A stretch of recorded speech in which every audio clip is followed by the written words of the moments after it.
Geneva ক্যাম্পের আলোচিত শীর্ষ সন্ত্রাসী ও শীর্ষ মাদক ব্যবসায়ী ৩৬ মামলায় অভিযুক্ত এবং হত্যা ও মাদকের ওয়ারেন্টভুক্ত পলাতক আসামি চুয়া সেলিম গ্রুপের প্রধান মোহাম্মদ সেলিম আশরাফি ওরফে চুয়া সেলিম ওরফে চোরা সেলিমকে বিদেশি অস্ত্র ও মাদক সহ রাজধানীর জেনেভা ক্যাম্প হতে এবং মাহি গ্রুপের সেকেন্ড ইন কমান্ড জয় চাঁদ উদ্যান হতে তালিকাভুক্ত সন্ত্রাসী মোহাম্মদ রতন মিয়া ওরফে বোমা রতনকে মোহাম্মদপুরের বিজলি মহল্লা হতে গ্রেপ্তার করেছে র্যাব 2।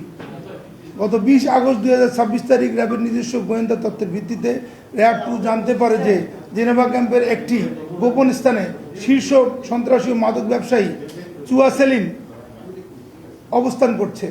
প্রাপ্ত তথ্যের ভিত্তিতে র্যাব 2 এর একটি আভিযানিক দল বিশেষ অভিযান পরিচালনা করে জেনেভা ক্যাম্পের গোপন স্থান হতে মোহাম্মদ সেলিম আশরাফিকে একটি 7.65 বিদেশি পিস্তল, 2 রাউন্ড তাজা গুলি ও 110 গ্রাম হিরোইন সহ গ্রেপ্তার করে। দীর্ঘদিন যাবত রাজধানীর জেনেভা ক্যাম্প ও পার্শ্ববর্তী এলাকাসমূহে মাদক ব্যবসায়ী, ছিনতাই, খুন, মারামারি ও বিভিন্ন অপরাধের প্রধান পৃষ্ঠপোষক নিয়ন্ত্রণ করে আসছিল এই চুয়া সেলিম। উল্লেখ্য, ইতিপূর্বে 8 জানুয়ারি 2025 তারিখ ধানমন্ডি এলাকা হতে চুয়া সেলিমকে গ্রেপ্তার করেছিল র্যাব 2।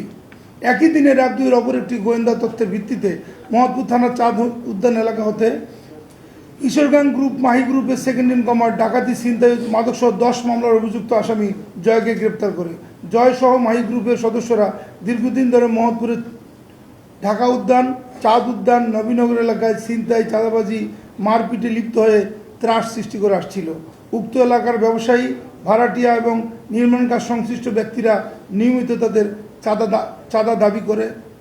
তাদের কাছে চাঁদা দাবি করত বলে তারা স্বীকার করেন। আসামি জয় ইতিপূর্বে 24 এপ্রিল 2026 তারিখ মোহাম্মদপুর এলাকা হতে আইন শৃঙ্খলা বাহিনী কর্তৃক গ্রেপ্তার হয়েছিল।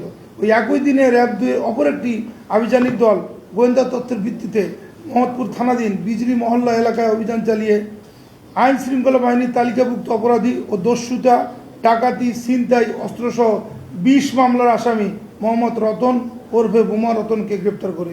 আলোচিত সন্ত্রাসী বোমা রতন দীর্ঘদিন যাবত গজনবী রোড, বসিলা ও জেনেভা ক্যাম্প এলাকায় ডাকাতি, ছিনতাই ও অস্ত্রধারী চক্রের নেতৃত্ব দিয়ে আসছিল। ইতিপূর্বে বোমা রতন 19 ফেব্রুয়ারি 2022 সালে গজনবী রোড হতে ধারালো অস্ত্রসহ আইন শৃঙ্খলা বাহিনী কর্তৃক আটক হয়েছিল।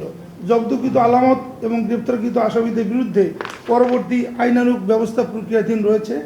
আসামিদের নিকটে প্রাপ্ত তথ্যের ভিত্তিতে তাদের অন্যান্য সহযোগীদের গ্রেপ্তার অভিযান অব্যাহত রয়েছে।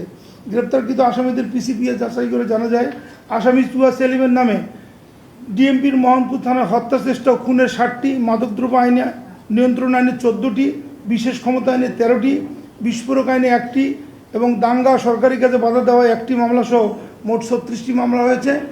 আজকে একটি অস্ত্র মামলা এবং একটি মাদক মামলা তার বিরুদ্ধে রুজু হওয়া প্রক্রিয়াধীন রয়েছে।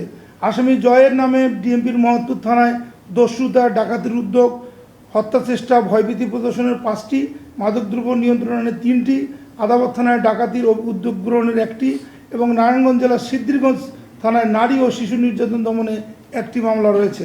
আসামি রতন ওরফে বোমা রতনের নামে মোট 20টি মামলা রয়েছে। এর মধ্যে 10টি অত্যন্ত গুরুতর অপরাধ বা হিনিয়াস ক্রাইম সংক্রান্ত, যার মধ্যে দস্যুতা, ডাকাতির প্রস্তুতি, অস্ত্র আইন, ছিনতাই ও শীতল চুরির মামলা, মাদকদ্রব্য নিয়ন্ত্রণ আইনেরও 10টি মামলা রয়েছে। ধন্যবাদ সবাইকে।